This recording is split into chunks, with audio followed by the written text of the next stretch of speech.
Why do you think, each of you, why do you think it's important that we observe International Women's Day?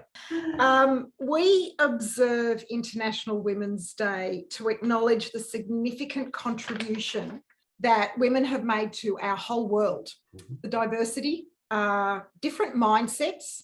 Women do think differently from men. Variety and skills and knowledge. Those are things that women bring to the table. Mm-hmm. Anywhere really, at home or in business. And the thing is, for so many centuries, men have been acknowledged for their achievements. They've been anointed, they've been awarded, and it's documented. We have centuries worth of documentation of men and their achievements. Look, even in my family, the men on my father's side of the family, all the men were told, ordered, you must go and get an education. You go and get an education and you go to university and you get more education and you go and you're the income earner and you're the breadwinner. And the women didn't get that. They didn't get that encouragement or acknowledgement. And I know that my family is really similar to many, many other families across this world. Mm-hmm. And that is certainly changing though. That's changing. Women have been, they've been the backbone and the support throughout history, certainly at home, and if not in a workplace as well. And they just haven't actually been recognised for it. So women have been fighting for voting rights. Mm-hmm. You just got to Google the suffragettes. There you go, you get the whole story. We've been fighting for education. We've been fighting for a career. We've been fighting for working after getting married and after having children. Not up until I think the 60s, I think it was. Please feel free to correct me if I'm wrong. But even up until the 60s, we certainly in education, and that's my background. I've got a lot of family who are teachers. Women could work up until they were married, and once they were married, they couldn't work again. What's that? Equal pay across a career is another conversation that is still going on. Superannuation support is another thing. Women's superannuation is never as much as men's across the lifetime of a career because we go away and we have the children. Men can't have the children. That's the only difference for me between men and women, our physiology. So their support needs to be there. The financial support needs to be there. We're still fighting for that one. Home support, women still do most of the domestic work, and then they separate from being married for whatever reason, and they're still doing all the domesticity. So for me, everything starts in the home. From the day we're born and we come home, everything starts in the home. Who traditionally runs the home and who continues still today to be understood as the one who runs the home? It's still women. Absolutely. Why do you think 90% of marketing is aimed towards women? Mm-hmm. So that's why I believe we acknowledge the significance of women and International Women's Day. Zoe? Mine's probably a little bit simplistic, but if I summarised it, it says we're just not there yet, which is really what Alison was saying. Yes, we've got, I've been very fortunate and in that I have existed within industries where pay equality was mandated because of EBAs and of the like. So I've always been paid exactly what my counterparts are being paid. So I don't, and now I pay myself. So, it's different. So I don't share that frustration, and I haven't had that, which is I'm very lucky with that. But for all the other items that Alison has spoken about, whether or not it's workplace conditions or whether with regards to children or workplace conditions full stop if you're working in a mining industry, and I see there's a huge push at the moment in the construction industry to push women into that or introduce and make them feel comfortable moving into that area. Equal rights, equal pay, that would be probably my biggest one, would be equal pay. And, even looking at the broader context of international issues of sexual exploitation or human trafficking and all those items that encompass other countries that not so much ours. I'm not saying they don't exist here. That's certainly not the case. But, they're broader issues that cover many other countries across the world that, that are a reminder on an annual basis at least that these are still things that are not there yet. We haven't finished the job. Yes, we might have started with, you know, the right to vote in 1911, but we're not there yet. So yes, we need to be reminded, keep on trying. And, you know, the progression of it, one would expect it to be linear. It's not, you know, that we make little improvements and then we go backwards.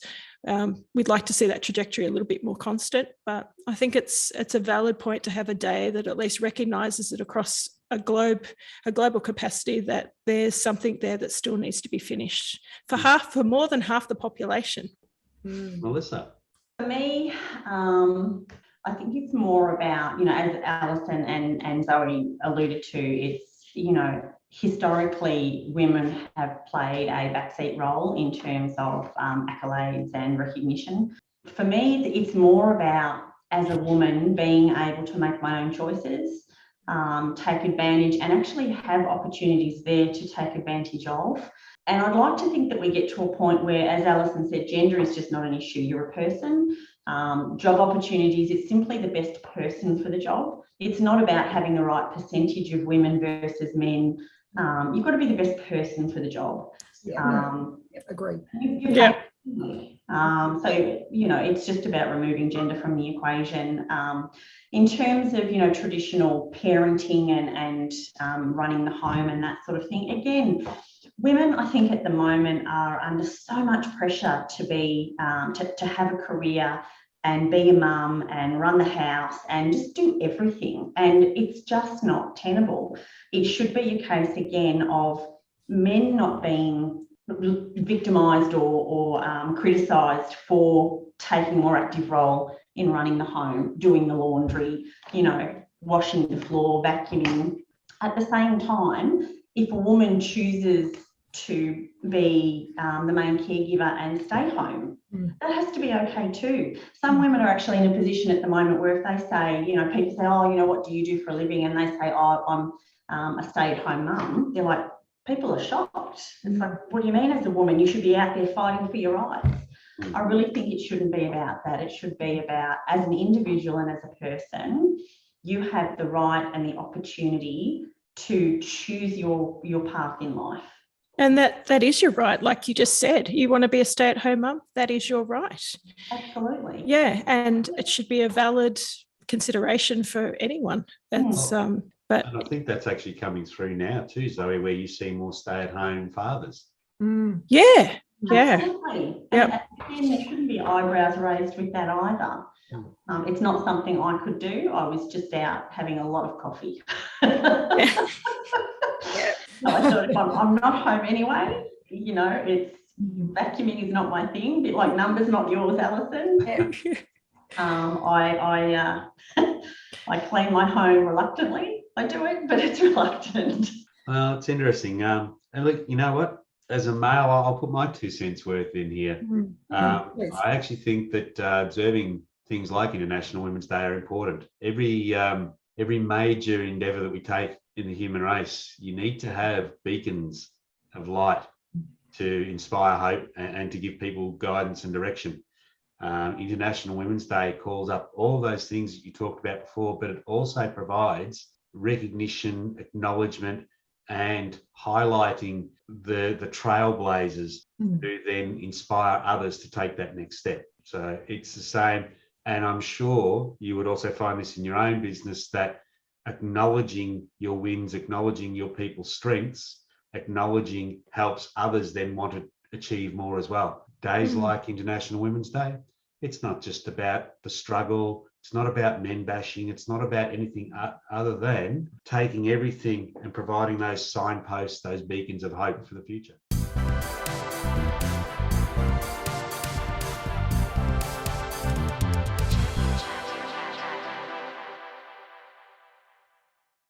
Good afternoon. I'm Carl Garth, and welcome to the Champion Chat with Councillor Alison Champion.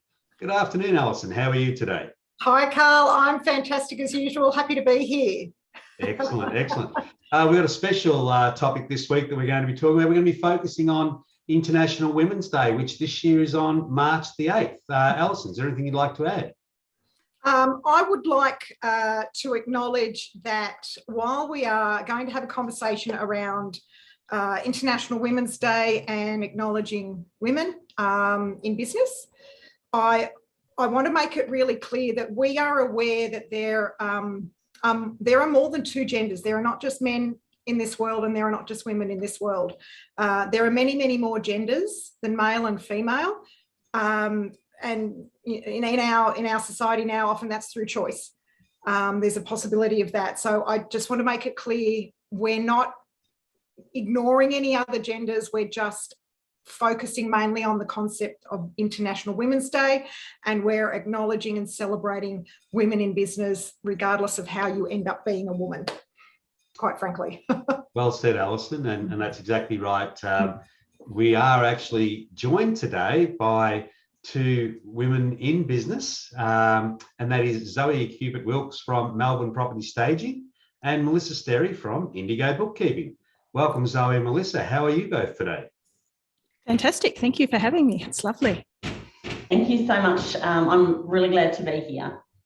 Excellent. And look, it's really great that you've both agreed to help us out today in actually celebrating just the the success of Banyule women and in business.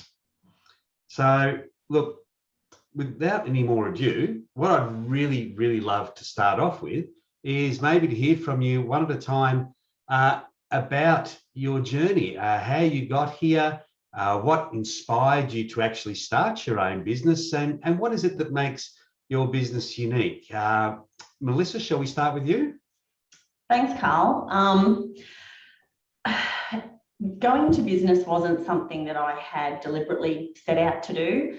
I started off leaving school, finished year 12, and started working in a stereotypical job as the Girl Friday at a large construction firm, and learnt everything from the ground up. So it just was something that developed. And one of the things that I found along the journey was that as long as there were doors opening up for me for different opportunities and different challenges, I was going to accept those challenges and those opportunities. So that's just what led me to becoming a business owner. And since you've made that transfer to having your own business rather than moving up the inside of an organisation, what is it that you found really stimulates you with that challenge? Oh gosh, there's lots of things. I think first and foremost is being a master of your own destiny to a degree, having I guess the opportunity to lead a team and be in a position to be able to help people, however small or however large that amount of help is, doesn't really matter to me. It's just having the opportunity to be in that position. Okay. And your business, I mean, what is it about your business that makes it unique? At Indigo Bookkeeping, we're really, really passionate about helping people. We have a really great culture and a really great ethos where our clients come first. So helping people really is the key to what we do. Okay, excellent. And Zoe, please share with us your journey from wherever you started to now with Melbourne Property Staging. Yeah, all right. It's a bit of a non-standard, if there is anything such as that today. I am an accountant by trade. So I started out in corporate finance and institutional banking for the first 8 years. And I then, as a hobby, I was actually flying aircraft. So I've spent probably a good 20 years of my life flying private jets and corporate aircraft. And then I landed at one of the major airlines for about a decade. So it ties back in. By that trade, at that time, I had 2 small children, and I was working, I was a home I was home about 10 nights a month. So I was away for almost 3/4 every month, flying. And that's not days, that's nights. So at the stage, while I was an airline pilot, I was flipping houses and renovating them. So I'd do a couple a year. And anyway, the feedback from the agents was at that time I was using stylists myself. So bringing companies in, I would flip, renovate within a 4-month, 5-month period, bring in someone to tizzy it all up and lay out things. And I wasn't getting a satisfaction from the value add. I need to see that for every dollar I put in, that I'm getting something in return that I expect. And at the same time, I thought, well, this is not working. I'm paying out huge amounts of money. I'm not getting what I really want from it. So I started staging them myself. So I was buying furniture, packs and all that type of thing, running it out of the garage, putting them into them. Agents were liking what they're seeing. And then eventually we got a few offers that if we started up a company, that we'd had a handshake agreement with 3 or 4 agents that they'd start using us. So so the attractiveness of not being away 20 nights a month, even after flying for so long, became good. And I think, as Melissa said, I think being a bit more of a master of your own destiny sort of drove us to consider it seriously. And and that's how Melbourne Property Staging was born, basically. It's definitely a very journey that you've been on. It's almost like from one passion to the next. It's I could never say that I like the skills that come with accounting and finance, but I was never passionate about them. I loved flying, but it's very, very hard over a very long period. And I don't think it's as financially rewarding now for the amount of time and for the sacrifice that you do put into it. But it is still a great industry with beautiful people. But I think that it just gets to a stage where you go, what's next? I need to find that next challenge. I need to scare myself a bit and find out what I can do and what I can't do. And this is where I landed with this. So, but I suppose what makes the business unique for us, and I suppose that's from 10 to 15 years prior to actually starting the company, was seeing what I'm not looking to do is to run a multi-million-dollar corporation with 19 property installs every week. I have a certain amount every month that I like to do. I like to treat all of them like my own children. They are very special, and I treat them as if they're all my own houses. So that's where we value add, is that we're not churning and burning, where each one of them is specific, and I love and tender and try and get them to market to make sure they get that really great price. Well, you've definitely covered the unique part there, where, as you say, they're in that term, they're your babies. A very personal connection. Yeah, you know someone's house better than your own after a while. You're like, oh dear, that cupboard. I remember that cupboard.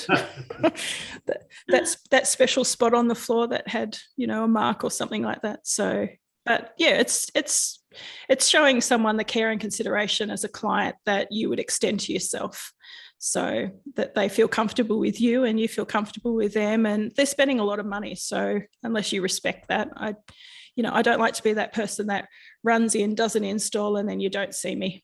So if you need something or you want something changed, or I like to pop back and make sure it's still looking fresh, because people do, they sit on beds, they jump on couches, whatever else it is. Alison can testify to that one, I think. But make sure plants are fresh and healthy. But yeah, that's essentially where I'm at now. So we're about 3.5, 4 years down the track, and I think we've survived COVID, and I think that's good. It's amazing. And like Melissa, who's built a fantastic team and culture, do you also have a team and culture who help you design and set up? I've got a lovely transport team that we use at the moment, but I think one thing that's, I think, especially forming a company just on the cusp of a COVID of a pandemic, is that I'm not risk averse. I don't like risk. I like to hedge everything. I like things managed, and I like to micromanage them for the moment while it's still in an embryonic stage. So that opportunity where we could have expanded a lot more, I held off on that in the initial stages now, in the initial couple of years, because financially it just didn't make sense. We have individual transport teams, and we've got a couple of companies now that we use that are fantastic, and they are extremely helpful, and they help share the load. Family get involved as well, but that next stage will probably come within the next 12 to 18 months for us to bring someone on, and we're looking at starting to hire our own transport teams and run our own trucks and having someone manage our warehouse and things like that. But I think from an experience point of view, it's about just keeping it controlled at the moment until such time as that's sustainable. And that's just a byproduct of where we existed or where we started in the market. Okay. And Alison, we saved the most varied for last. So I'm actually running my second business right now. My first business I ran just over 20 years ago. So I was given an opportunity to run a restaurant. And my former husband and I did that for what ended up being 9 months before moving to Melbourne. My second business is real estate. And that I was inspired to start that career really simply. My life was poor and boring, and I was actually in the vocational education and training sector at the time. So I'm actually on my third career, and at the time I could see numbers of hospitality students dwindling, and I could not see a future for myself in that sector. So I had to make a decision about what I do differently. And it wasn't just my career, there were other things involved there, but as we're talking about careers. So I chose real estate partly because I've always liked property. I've been known, even when I was in primary school, I would go and, quite frankly, trespass on building sites near my home. And I'd walk around the structures and go, oh, this house is here, and this is this room, and that's that room, and oh, that must be the toilet because there's the plumbing. So I would actually, on a weekend, enjoy doing that around my home. But the other thing too with real estate is that you talk about being unique. What is unique? The agent's unique. Every single human being is different. So we actually work in a people industry. Property is actually second. We work in a people industry. It is an industry of relationships and trust. And there has to be a lot of that because we're working with people's top assets, whether they have one or whether they have many. So there has to be a lot of trust. So really, our industry is really built on relationships. Our businesses are built on relationships with people. And so it is important that the trust is there, and it takes time. I have in my head, I'm going to be and this is my life. I do all these things because it's my life. And I'm choosing this career for my life, and I'm building the business for my life, and it's adds so much value.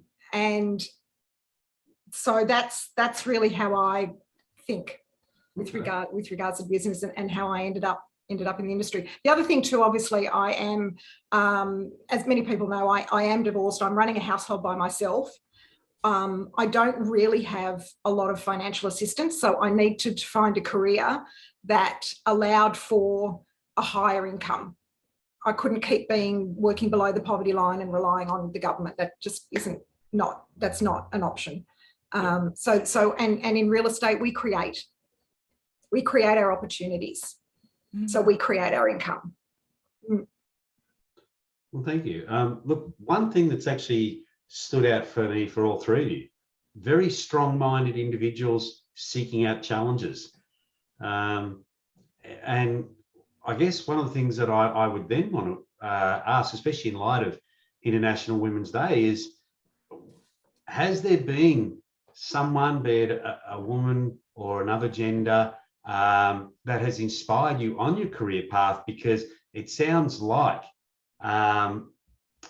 that strength of mind that you have, I'm just wondering, has that been self-developed or was it inspired?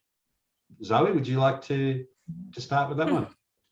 I think you're born with it in some capacity. It's the fundamentals sit there, but I think the key word for me is that it's been fostered. So from the moment my grandmother, like I would probably target 3 key people who have influenced that, and my grandmother, who raised me since I was 9. Mm. So I lost my mother and parents very early on. So she is a person who never said no to anything. You could try anything, you could do anything. She never said, no, don't do that. You know, she was a classic support and foster whatever you want. She says, as long as you commit to it, you're good. She was somewhat, the only time she ever told me no was when I was 12 and I thought I wanted to be a rock star.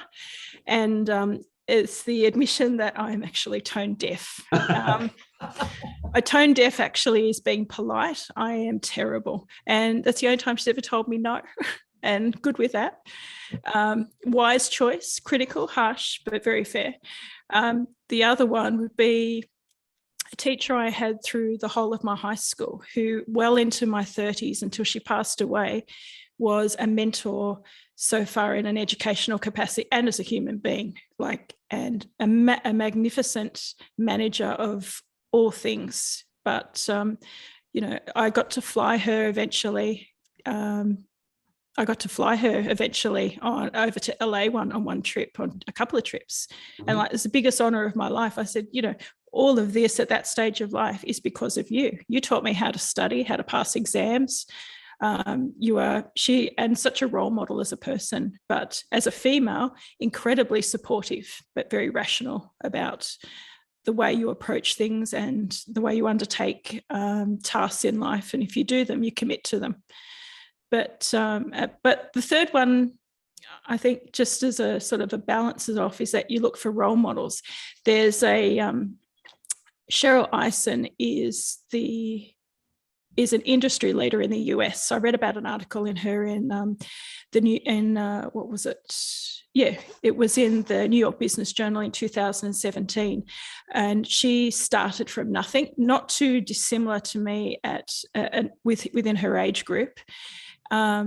Where she was sleeping on her mum's couch and all this type of thing. And look, I didn't have that situation, but she took a business and from a very small, living on a couch out of a garage type of thing up to a multi-million-dollar corporation. And she's well into her 50s now, but an absolutely phenomenal force. And her ethos and the way that she drives things are just exceptional. And you can't better them as an industry standard and practice. And every day, and right from the start, and probably more a little bit later, she's the one that I've went, you are the benchmark, and I'll use her. So inadvertently a mentor, but just from reading about her and online blogs and all that type of thing, but never actually met her. But, fair enough. Yeah. Alison, inspiration. My colleagues, I'm in a very male-dominated industry. And so most of my colleagues are men. Yep. And many of them are younger than I am. Yep. And some are young enough to be my sons. And look, I can ask any of them anything that will help me with a skill, a better skill, mm-hmm. or more knowledge, and they will give me what I need to be better than what I am. So if I am challenged by a situation with a vendor or a buyer, all I have to do is say, guys, this is happening for me right now. Can you help me out? What do I say? What do I do? And they all have the experience to come back to me with an answer that I need. So the other thing too, I had one of our directors in particular really encouraged me to continue with my auction education. So I'm a qualified auctioneer as well, and he knew that I had achieved in the novice competitions and novice training courses, and he actually wanted me to continue into the intermediate. So he put me forward for the intermediate courses and comps. So that was a privilege to hear that, because I admire all my directors, okay. All of them, for what they do, what they achieve, their skill level, and the fact that they support me and want the best for me. the other thing too, obviously there are women in my industry too. There are more women moving into real estate, which is brilliant. And I've actually heard men say to me, Alison, you're going to be great. Women do better in real estate than men. And that's coming from men. There you go. No, that's very interesting. So I will say this, one of my colleagues in particular, Pina, many of you may know her. Pina is what we call the expression of interest queen. So she often runs an expression of interest campaign, which is very different from an auction campaign. And she is brilliant. She knows the rules, she knows the laws, she knows what language to use, she knows how to have the conversation, she communicates effectively, and she gets the best price she possibly can for her vendor in, the most polite way. Yeah. And I have learned a lot from her with that particular campaign. Yeah, so she's been brilliant. But one thing that really, I must share this with you all. One thing that was said many years ago in a sales meeting, a different organisation I was working with, sitting in a sales meeting, and one of the young male sales agents actually said out loud, developers don't want to talk to girls. Wow. That's and he was shut down very quickly and politely. And that sits so clearly in my head and my mind's eye. And that is just not okay in this world. No, it's it very much goes to the core of gender stereotype, doesn't it? If we want to break the bias, we need to obviously, start coming at it from a very open-minded and almost like a meritocracy. Yeah. And as I say, you don't be the stereotype. Yeah. Don't fall into that. This is a stereotype. I must be that. You don't do that. And clearly, the ladies on the screen here are not doing that. No. Mel, what about yourself? Inspirational mentors that you'd like to share? Gee whiz, it's one of those things when you're growing up, as I was saying, that you have family around you that support you and tell you that as you're growing up, you can be anything that you want to be. All you need to do is put the time and the energy into it, and never put a ceiling on what you're striving for. And you'll go all the way. It's interesting, when I first started doing bookkeeping, and I started as the Girl Friday in the office when I was 18,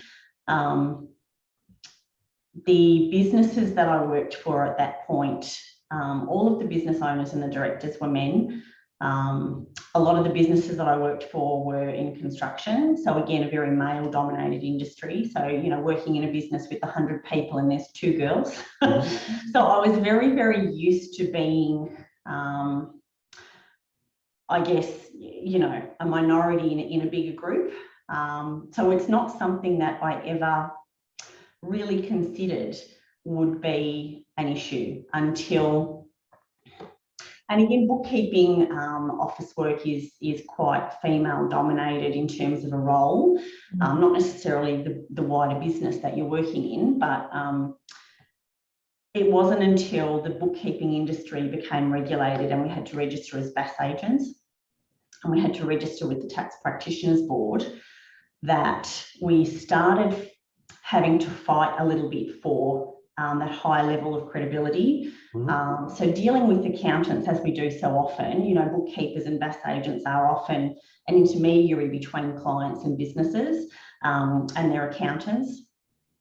And having the accountant verbally pat you on the head and say, there's a good bookkeeper, just, you get back in your box because we know more.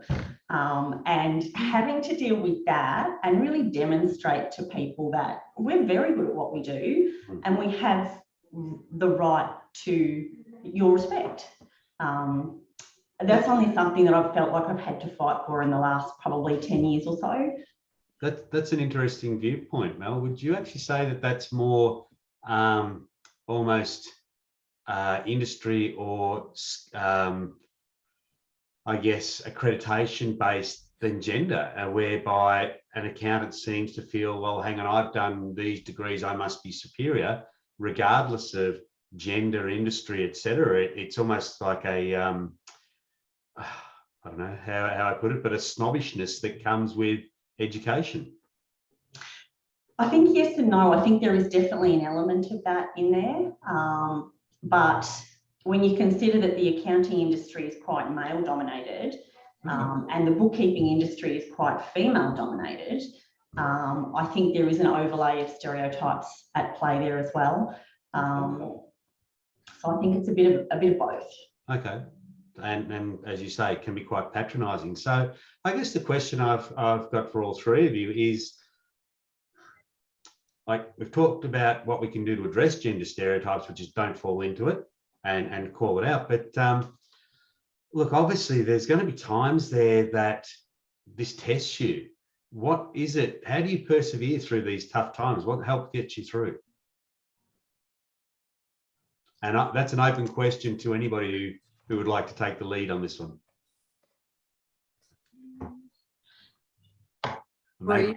Gosh, what helps you through? I think the biggest thing for me, and one of the things I've built my business on, is having relationships. Obviously, the services that I provide, I try and really foster strong relationships with clients. But having those relationships around me as well, to support me in business, being part of a network like BNI or any other network where you can tap into people's knowledge, and not be afraid to ask questions and say, look, I found myself in this situation. What do you think? What did you do? You know, specifically, especially, if you've got businesses around you that have gone through similar things, similar growth phases, or that type of thing. That's what gets me through.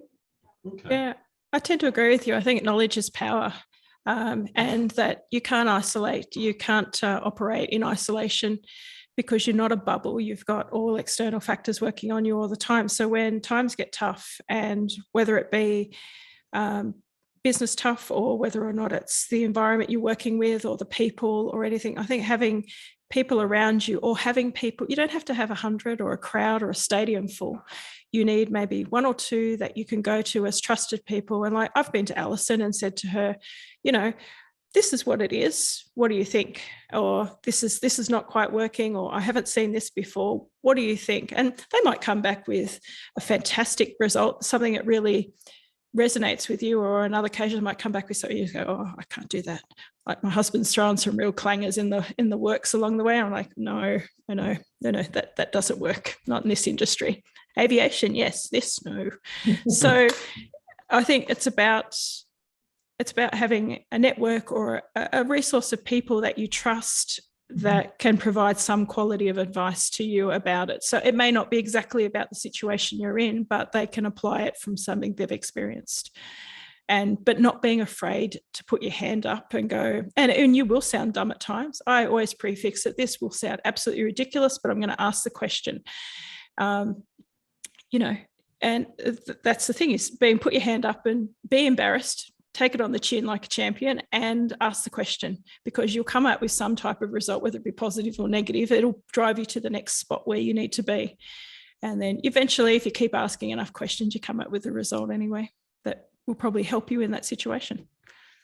It's interesting that you've all of you have raised up about relationships and the importance of them. So I guess the question I would have to you there is, do you also find it important to be involved in community activities? And if so, why?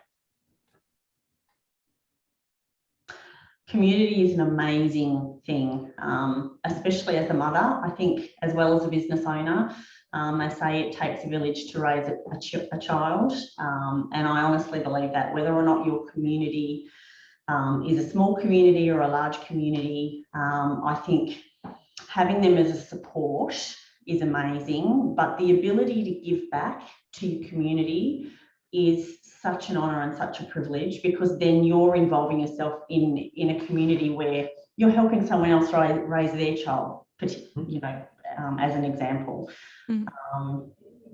So it's something that I do sometimes to my family's horror.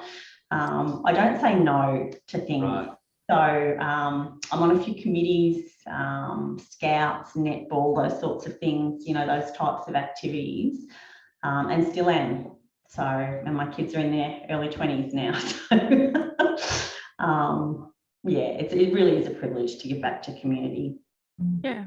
Alison? I'm guessing the answer to that's probably really obvious because I'm formerly part of and absolutely. And look, our real estate trainers that we listen to on various podcasts each week, they do say, you know, contribute to your community. You need to contribute somehow, some way to your community. You need to be a face in your community, and you need to support your community. So, you know, this is where you see, say, Jealous Craig sponsors the Eltham Wildcats, Yeah, and the Montmorency Junior Football Club, and various other sporting organisations throughout Banyule and a bit of Nillumbik. And so there's some money going from the business into the organisation that they can use to create more for not just the players, who many are children, obviously, but many are youth and adults and coaches and team managers as well. So that sponsorship supports them. Mm-hmm. And again, there's another village or another community that needs support and growth and you know, the positive connection to achieve something. So absolutely, it isn't. I was actually speaking, you know what, 2 days before Christmas last year, I was actually speaking about sponsorship with my managing director, Jamin, and understanding a little bit about why he chooses the organisations that he chooses, or what he sees as value. And it actually comes back to the human beings. It's not about making business. It's not about, I'm going to sponsor this organisation or I'm going to contribute to this group because I'll get X business out of it back. Mm-hmm. It's not that at all. It's where do I value add as an organisation and a business, and then what could come back. And something that he said to me is, you know what, the people come back. We employ people. And you may find that the people in the organisation you support are actually people you could give a job to and add value to them. Absolutely. Zoe? I think I'm probably in a slightly different stage of life at the moment. I've got very small children and apparently only 24 hours in a day at the moment. So when it comes to community, I'm sort of along Melissa's lines, that it's about, I suppose, things that my children are involved in at the moment and projects, and so not so much in the wider community, but within the communities of school and sporting events and other bits and pieces like that. But yes, I do share the thought that, yes, you do need everyone and anything to raise your family and to exist within a community. So yeah, naturally it's yes, you do need to contribute. So hopefully when things sort of move on from swimming 15 times a week and whatever else it is, that there'll be a little bit more time to do something. But I suppose as our business stabilizes and gets a little bit bigger, then it's interesting, Alison's discussion there about sponsorship and what value adds to your community, not necessarily just to yourself. Yeah, absolutely. Look, I think also as business owners, we all know that each day brings its highlights and its challenges. But one of the things is also to be proud of what we've actually achieved. What would each of you say has been your greatest professional accomplishment to date? And what is it that you would like to achieve next? Melissa? My greatest professional achievement, I think the thing that I'm most proud of is the culture and the team that I've been able to build over particularly the last 10 years. I've got an amazing group of people who are working alongside me, and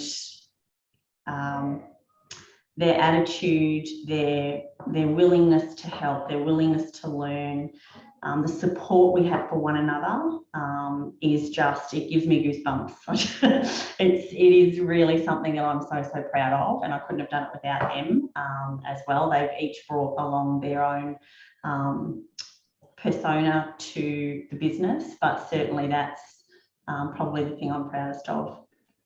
Excellent. And what's that next big goal that you would like to achieve? Do we have a dream? Challenge. I've been actually spending the last 18 months restructuring the business so I can work less hours. The golden dream. Selfish. But being a business owner and knowing that in our industry in particular, we're very deadline driven. So, you know, the buck stops with me. So sometimes that means long hours, weekends, those sorts of things. So now we're in a position where I want to consolidate and consolidate those changes and then grow. So again, I don't want to be, you know, a multi-million-dollar business, but certainly to be able to reach out and help more small business owners would be amazing. So that's the next goal. Zoe? All right. So essentially, proudest thing would probably be, I suppose, developing the business now as it stands and driving it in a direction that I have control over. So, you know, and realizing that you have the capacity to change your destiny and do things that you need to do. And, you know, I suppose going forward, and that's the thing, is taking it from a nothing to what you see today, which you're proud of, and then knowing that if you keep on working at it, and you can make it bigger, you can make it smaller, you can do whatever you want. And yeah, I'm proud of you'd been able to use those old skills that you had and apply them now and know that they weren't wasted all those years ago. But, Excellent. Well, look, with all of you having gone through your journey and experienced what you have in setting up a business, family, everything that you've had to do, what advice would you give to a potential female entrepreneur about to start their journey? What is it that you think would be important for them to know? We'll start with, actually, Alison, I'm sorry, I'll have to change that. I forgot to ask you your greatest professional accomplishment. That's all right. Look, my year last year, so I've been in the real estate industry for coming on to 9 years now. And last year, 2021, was actually my best year. And it was my best year for two reasons. One, while we were in pandemic, while we were in our lockdowns, and we as agents, we were not allowed to conduct open homes or inspections. So, you know, our businesses shut down to a degree in that time. And in that time, I was continuing to keep in touch with people. There were anniversary calls that I made. I'd have a conversation with people about not only how their home's going, but how their families are going and how they're going in this world that we're in and what's happening for them. So I continued to connect with people, and I'm therefore continuing to help them. So it's not just, you know, how, you know, are you wanting to sell? It's just, how are you going? What's been going on for you? And I also update them on the value of their home. They don't have to be selling. Their home is a major asset. And so I would help them with, well, this year, in today's market, your property sits about here. It's probably worth about here. If you need that to go and renovate, you may be able to go to the bank and you use that that market appraisal. So that has allowed me to connect with a lot of people, continue helping them achieve whatever they need to achieve with regards to property. And that's led to referrals. So one of my greatest professional accomplishments is creating enough connections to create referrals and do a really good job for the people who need me to do a really good job for. So that allowed for a great year last year for me. And that will continue. That's just going to keep growing and growing. And for me, the next thing for me is employing a mini me. I really need to employ a little version of me or someone who is like me to support me. And I'm just I've started working through that with one of my directors, Dan, and know what I don't know what that looks like yet, but that's my next step for me in my business. Brown hair, blue jacket, white shirt. Yeah. Actually, Alison, one thing that reading between the lines that I was hearing there was something that it sounds like you should be proud of is the relationships that you build with your clients, where they've pretty much become friends, not just clients. Yeah, that's true. That's true. And what is perfect for my life is that I live and work in my community, and my living and working in two capacities of working in my community allows for a variety of connections with people. It's not just property. I'm there for their property. And I'm also there for them within the community. How do they want to connect with the community if they do? And certainly in Sherborne, we do. We want to connect with each other in our communities. So I have the privilege of connecting with people across a variety of reasons, and that's my life. And I love that for my life. Well, good. So moving on, let's revisit the question that I was going to ask, which was, you've all been through a journey. You've all had multiple experiences and in quite different areas, and come through that to now be, as I said before, very strong business owners in your own right. What advice would you give to a potential female entrepreneur about to start their own journey? And we'll start with Zoe. Find an avatar of your ideal customer would be my recommendation. Find their pain points and then over-deliver whatever you're delivering. So you find what you're looking for. And it takes a while. Sometimes it doesn't happen straight away. I found that was a brilliant piece of advice as I spoke to agents when I started out, and I said, what don't you like? What works for you? What doesn't work for you? And, it wasn't one agent, it was a dozen agents that I spoke to about it. And then you find their pain points and then deliver what they want. So, it's not smooth ever. There'll be lots of ups and downs, but, that would be mine. Find what it is and over deliver whatever you can. Melissa? I agree with Zoe. I think that's really good to find your target market and a great way to go about it. But I think for young women or any woman going into business, take advantage of every opportunity that comes your way. If it scares you just a little bit, then grab it, because that's what will help you develop and grow.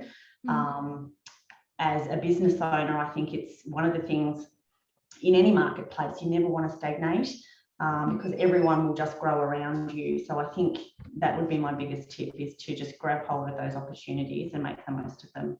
And Alison? Yeah, I'd actually second that. Absolutely. I got, I've moved very quickly in the last 7 to 8 years of my life.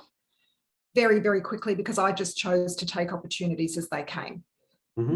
So yeah, absolutely, I'd agree with that. I would add, surround yourself with people who are better at what you do than you are, and who believe in you more than you believe in you. And listen to them and reach out to them and ask them anything. And for those people who are in your world who give you what you need, keep them. And respect them, and those who don't, just move them along. Keep only the people in your world who will support you and are better at things than you are, so that you can grow through them. I would probably add to connect with specialists who are in different fields from you. So I am, in case you haven't worked out in all the council meetings and the interviews, I just don't do numbers. I've got no interest. I just don't care. That's why I employ Melissa. I can't do tax. I can't do finance. I have Melissa as my bookkeeper in my life, and I'm on a learning curve because I've created a company and I'm going, oh my God, here we go. I'm outside my comfort zone and I need Melissa. Councillor Rick in council, he's the finance man and he's great. I'm not needed. So that's just one example. Whatever you can't do or you're not good at, you employ someone to do that for you. Okay, they're your team. And look, I'd also say network. Reach out to people. Your business is not going to grow without people. No. Forget the money. Money doesn't come until you have people. You must have people in your world. So continue to grow your networks and actively network. I mean, we know about we meet every Thursday morning in BNI. We know all about networking and how important it is to connect with people in order to grow your business. So that's what I would be suggesting. Just connect with people, as many people as possible. Oh, they're brilliant bits of advice there. And I think that it's every single one of you has actually mentioned, look for those specialised resources that can help you run with the strongest, fastest herd and embrace the challenge. So I think that's they're great tips. So I guess, look, finally, Alison, one of the things that I would ask is, what are some of the resources, especially from, say, Banyule City or Nillumbik, that potential female entrepreneurs could access that could help them begin that journey? Yeah, I could do that. I'm glad you mentioned Nillumbik because obviously Sherborne, bordering Nillumbik. My closest library is Eltham. I got one of my teaching qualifications in the Eltham Library. So if you, both Nillumbik Council and Banyule Council provide have economic development teams, and they'd be, I'd say ring them or go to the website, get a contact number and email and contact them and just go, I'm looking to start a business. What do I do? How can you help me? What do I need? And those teams will help you out. Those staff members will help you out there. I would also suggest both councils put out newsletters once a month, a business newsletter once a month. Subscribe. Just subscribe to any business newsletters, because in those newsletters there'll be information about networking opportunities. International Women's Day, for example, is acknowledged by both councils. Both councils have events that encourage women to come together. And look, I'd like to say, yeah, there are lots of women, but you know what? It's great if men can show up too, please, because it's an opportunity for them to see how powerful women are in both business and community. There's that. And then learn about business startup programs, mentoring programs, all of those sorts of opportunities are there in both councils. So that would be my suggestion. And if you're not comfortable, just email me or ring me. I can forward you to someone in each of those departments and can help you out, especially Banyule, obviously. And of course, your contact details are on your website, alisonchampion.com.au. Yep, they are. Yeah.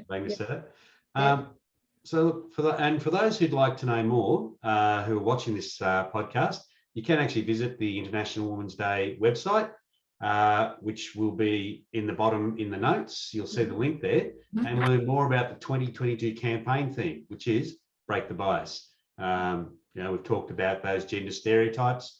Let's get out there and take an axe to them. Look, I really would like to thank all three of you for your time today, Alison, Zoe, and Melissa. Is there anything else that you would like to add? I might just say two things, if that's okay, Carl. Yes. One thing, don't make gender an issue. We're running a business, we're in a workplace, we're employing people, we're creating community connections, not about gender. So don't bring gender to the table. And that's how you avoid those stereotypes as well. And the other thing is, if you don't have butterflies in your stomach, or you don't feel sick to the pit of your stomach when you go to do something, you're not doing it right. Yeah. Get out of your comfort zone. Yeah. Be comfortable being uncomfortable. Absolutely. Yeah. Best way to grow. Nice. Yeah. Well, look, thank you for your time today, Alison, Zoe, and Melissa. To everybody who's been listening in, thank you very much. Join us next time on the Champion Chat for the next podcast, where we will return to our series on social change and local government support in Banyule. Have a wonderful week, and we'll see you soon.